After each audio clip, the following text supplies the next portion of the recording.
ఇలాంటి super photos ని మన మొబైల్ ఎలా ఎడిటింగ్ చేయాలో మీకు ఫుల్ వీడియో చేశాను చూడండి. So welcome back my YouTube channel. వీడియోని ఎక్కడ స్క్రిప్ట్ చేయకుండా లాస్ట్ ఇంటి వరకు చూడండి, మీకు క్లారిటీగా అర్థమైంది. సో పిక్సార్ట్ యాప్ ని ఓపెన్ చేయండి. సో ఎడిట్ ఏ ఫోటో ఉంది కదా, దాన్ని క్లిక్ చేసి ఈ బ్యాక్గ్రౌండ్ యాడ్ అయితే చేసుకోండి పిక్సార్ట్ లోకి. సో యాడ్ చేసుకున్న తర్వాత సో ఫోటో యాడ్ అయితే చేసుకోండి. మీరు ఏ ఫోటో మెయిన్ గా పెట్టాలనుకుంటున్నారో ఆ ఫోటోని అయితే యాడ్ అయితే చేసుకోండి. యాడ్ చేసుకున్న తర్వాత బ్యాక్గ్రౌండ్ రిమూవ్ చేసుకొని ఇలా అడ్జస్ట్ చేసుకోండి.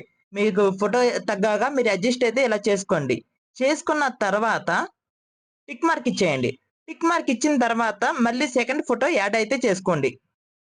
సెకండ్ ఫోటో యాడ్ చేసుకున్న తర్వాత బ్యాక్గ్రౌండ్ రిమూవ్ చేసుకోండి. సేమ్ ఇందాకడ లాగానే. సో బ్యాక్గ్రౌండ్ రిమూవ్ చేసుకోండి. రిమూవ్ చేసుకున్న తర్వాత సో కొంచెం రిమూవ్ అవ్వడానికి కొంచెం టైం పట్టిద్ది. కాకపోతే బాగా రిమూవ్ అయితే అయ్యిద్ది. సో ఇలా రిమూవ్ చేసుకున్న తర్వాత సో ఇక్కడ లేయర్ అని కనిపిస్తుంది కదా, దాన్ని క్లిక్ చేయండి. సో మెయిన్ ఫోటో బ్యాక్ కి ఇలా వచ్చేలాగా చేసుకోండి. సెకండ్ ఫోటోని చేసుకున్న తర్వాత ఇలా సెట్ చేసుకోండి. సెట్ చేసుకున్న తర్వాత టిక్ మార్క్ ఇచ్చేయండి. ఇప్పుడు థర్డ్ ఫోటో యాడ్ అయితే చేసుకోండి. థర్డ్ ఫోటో యాడ్ చేసుకున్న తర్వాత బ్యాక్గ్రౌండ్ రిమూవ్ చేసుకోండి.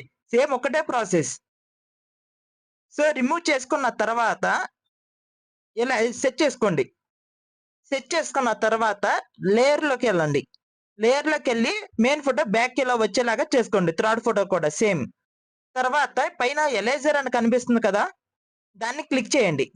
క్లిక్ చేసిన తర్వాత ఇక్కడ ఎరేజర్ అని ఉంది కదా, దాన్ని క్లిక్ చేసి ఇలా ఫోటోని ఎరేజర్ చేసుకోండి. మీకు ఎక్కడైతే ఇలా కట్ అయినట్టుగా కనిపిస్తుందో అక్కడ ఇలా ఎరేజర్ చేసుకోండి. చేసుకున్న తర్వాత టిక్ మార్క్ ఇచ్చేయండి. మళ్ళీ సెకండ్ ఫోటోలోకి వెళ్ళండి. సెకండ్ ఫోటోలో కూడా సేమ్ ఇలాగే మీకు ఎక్స్ట్రా పార్ట్ ఏమైనా ఉంటే కనుక ఇలా ఎరేజర్ చేసుకోండి. హార్డ్నెస్ ని తగ్గించండి, సైజుని పెంచండి, బ్రష్ సైజ్ ని. సో ఇలా ఎరేజర్ చేసుకోండి. చేసుకున్న తర్వాత టిక్ మార్క్ ఇచ్చేయండి. ఇప్పుడు మెయిన్ ఫోటోని ఇలా క్లిక్ చేయండి. మెయిన్ ఫోటో పైన ఊరికే ఇలా క్లిక్ చేయండి. క్లిక్ చేసిన తర్వాత ఇక్కడ షాడో అని కనిపిస్తుంది కదా, దాన్ని క్లిక్ చేయండి. లాస్ట్ లో ఉన్న దాన్ని క్లిక్ చేయండి. నెక్స్ట్ థర్డ్ ఫోటో పైన క్లిక్ చేయండి. షాడోలోకి వెళ్ళండి. షాడోలో లాస్ట్ ఆప్షన్ క్లిక్ చేయండి. నెక్స్ట్ ఫోటో కూడా సేమ్ అంతే. షాడోలోకి వెళ్ళండి, లాస్ట్ ఆప్షన్ క్లిక్ చేయండి. నెక్స్ట్ ఇప్పుడు ఏం చేయాలంటే ఇక్కడ స్టిక్కర్స్ అని కనిపిస్తుంది కదా, దాన్ని క్లిక్ చేయండి. సో సెర్చ్ బార్ లో ఫ్లవర్స్ అని చెప్పి టైప్ చేయండి. ఇక్కడ చాలా రకాల ఫ్లవర్స్ అయితే వస్తాయి అన్నమాట. సో నేను సెలెక్ట్ చేసుకున్నది కూడా మీరు అదే సెలెక్ట్ చేసుకోండి. సో ఇక్కడ మీకు నచ్చిన ఫ్లవర్స్ అయినా సెలెక్ట్ చేసుకోండి, లేకపోతే నేను సెలెక్ట్ చేసిందైనా సెలెక్ట్ చేసుకోవచ్చు. సో ఇలా సెలెక్ట్ చేసుకోండి. సెలెక్ట్ చేసుకున్న తర్వాత ఇలా అడ్జస్ట్ చేసుకోండి. పైన అడ్జస్ట్ చేసుకున్న తర్వాత లేయర్ లోకి వెళ్ళండి. వెళ్ళిన తర్వాత ఇలా కిందకి స్క్రోల్ చేయండి. సో బ్యాక్గ్రౌండ్ పైన ఉండాలన్నమాట. సో టిక్ మార్క్ ఇచ్చేసేయండి. టిక్ మార్క్ ఇచ్చేసిన తర్వాత మళ్ళీ స్టిక్కర్ లోకి వెళ్ళండి. వెళ్ళిన తర్వాత రెడ్ ఫ్లవర్స్ అని టైప్ చేయండి.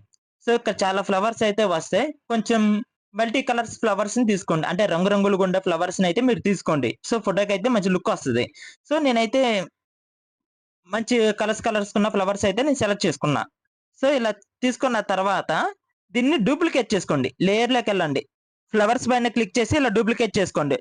1 2 3 4 డూప్లికేట్ అయితే చేసుకోండి. చేసుకున్న తర్వాత ఇలా అడ్జస్ట్ చేసుకోండి. ఫోటో పక్కన సైడ్ లో ఉంటే ఇలా అడ్జస్ట్ చేసుకోండి. నీట్ గా ఇలా చక్కగా అడ్జస్ట్ అయితే చేసుకోండి. ఫోటోకి లుక్ ఇచ్చేది ఈ ఫ్లవర్స్ మాత్రమే. ఇలా అడ్జస్ట్ చేసుకున్న తర్వాత నీట్ గా ఇలా అడ్జస్ట్ అయితే చేసుకోండి. చేసుకున్న తర్వాత మళ్ళీ లేయర్ లోకి వెళ్ళండి. వెళ్ళిన తర్వాత నేను పెట్టినట్టుగా మీరు అలాగే చేయండి. సో ఇలా ఫ్లవర్స్ ని మెయిన్ ఫోటో బ్యాక్ సైడ్ కి వచ్చేలాగా ఇలా కిందకి తీసుకురండి. ఒక్కొక్క ఫ్లవర్ ని తీసుకొచ్చిన తర్వాత టిక్ మార్క్ ఇచ్చేసేయండి. టిక్ మార్క్ ఇచ్చేసిన తర్వాత కొంచెం ఫ్లవర్స్ ఏమన్నా మీకు అటు ఇటుగా అనిపిస్తే కొంచెం నీట్ గా సెట్ చేసుకోండి. సో ఇప్పుడు ఏం చేయాలి అంటే స్టిక్కర్ లోకి వెళ్ళండి. సన్లైట్ అని చెప్పి టైప్ చేయండి. టైప్ చేసిన తర్వాత ఇక్కడ ఒక సన్లైట్ ని సెలెక్ట్ చేసుకోండి. సెలెక్ట్ చేసుకున్న తర్వాత కింద బిల్డ్ అని కనిపిస్తుంది కదా, దాన్ని క్లిక్ చేయండి. క్లిక్ చేసిన తర్వాత స్క్రీన్ ఇలా కనిపిస్తుంది అనమాట. సో థర్డ్ ఆప్షన్ క్లిక్ చేయండి. సో క్లిక్ చేసిన తర్వాత లేయర్ లోకి వెళ్ళి మెయిన్ ఫోటో బ్యాక్ వచ్చేలాగా సన్లైట్ ని సెట్ చేసుకోండి. సెట్ చేసుకున్న తర్వాత టిక్ మార్క్ ఇచ్చేయండి. ఇలా సెట్ చేసుకున్న తర్వాత నీట్ గా సెట్ చేసుకున్న తర్వాత టిక్ మార్క్ ఇచ్చేయండి. టిక్ మార్క్ ఇచ్చిన తర్వాత టెస్ట్ లోకి రండి. సో ఇక్కడ మీరు పేరైతే యాడ్ అయితే చేసుకోండి. యాడ్ చేసుకున్న తర్వాత టిక్ మార్క్ ఇచ్చేయండి. సో కింద కలర్ అని కనిపిస్తుంది కదా, దాన్ని క్లిక్ చేయండి. క్లిక్ చేసిన తర్వాత మిడిల్ లో ఒకటి కనిపిస్తుంది కదా, దాన్ని క్లిక్ చేయండి. ఇక్కడ మీరు కలర్ అయితే యాడ్ చేసుకోండి. మీ బ్యాక్గ్రౌండ్ ఏ కలర్ అయితే ఉందో ఆ కలర్ అయితే యాడ్ అయితే చేసుకోండి. సో బ్యాక్గ్రౌండ్ నాది రెడ్ ఉంది కాబట్టి నేను రెడ్ అయితే యాడ్ చేసుకున్నా. యాడ్ చేసుకున్న తర్వాత సో కొంచెం బ్లాక్ అయితే ఇస్తున్నా బార్డర్. మీరేం తగ్గగా కలర్ అండ్ బార్డర్ ఇచ్చుకోండి. ఇచ్చిన తర్వాత ఇలా సెట్ చేసుకోండి. నేమ్ ని ఎక్కడైతే ఖాళీగా ఉందో అక్కడ మీరు సెట్ చేసుకున్న తర్వాత టిక్ మార్క్ ఇచ్చేసేయండి. టిక్ మార్క్ ఇచ్చేసిన తర్వాత ఫోటోని అయితే సేవ్ చేసుకోండి. కంప్లీట్ అయిపోయింది. సో మీకు ఈ వీడియో నచ్చితే కనుక లైక్ చేయండి, అలాగే సబ్స్క్రైబ్ చేయండి. సో మళ్ళీ ఒక కొత్త ఎడిటింగ్ తో మీ ముందుకు వస్తాను. Thank you so much.